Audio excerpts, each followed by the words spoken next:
બહુ ઇન્ટરેસ્ટિંગ છે જે ઓડિયન્સને નથી ખબર પણ વેરી ઇન્ટરેસ્ટિંગ. અમારો એક એપિસોડ ચાલતો હતો જેમાં પાણી નથી આવ્યું અને ટેન્કરમાં બધા નીચે લાઈનમાં લાગે છે. અરે ભાઈ બધાને યાદ આવી ગયો એપિસોડ.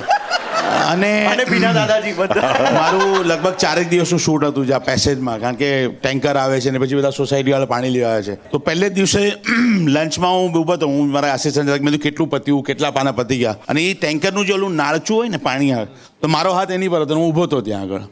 અને વાત કરતાં કરતાં 5 મિનિટ પછી જોયું તો મારો આખો શૂઝ ભીનો થઈ ગયો હતો. તો ઓલા નાળચામાંથી ઓલું એક ડ્રોપ પડે ને પાણી, દૂડી પડતી હતી નાની. હા, અને એની બધી મને વિચાર આવ્યો, મેં કીધું કે જો આ પાણી ફોર્સથી નીકળે અને બાપુજી સામે હોય તો શું થાય.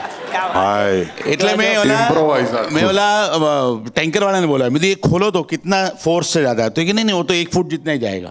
तो मैं प्रोडक्शन ने बोला, मैं આ સમજો મારે સામેની દિવાલ સુધી જાય તો એ શું, તો કે એના માટે મોટર મંગાવવી પડશે. અચ્છા.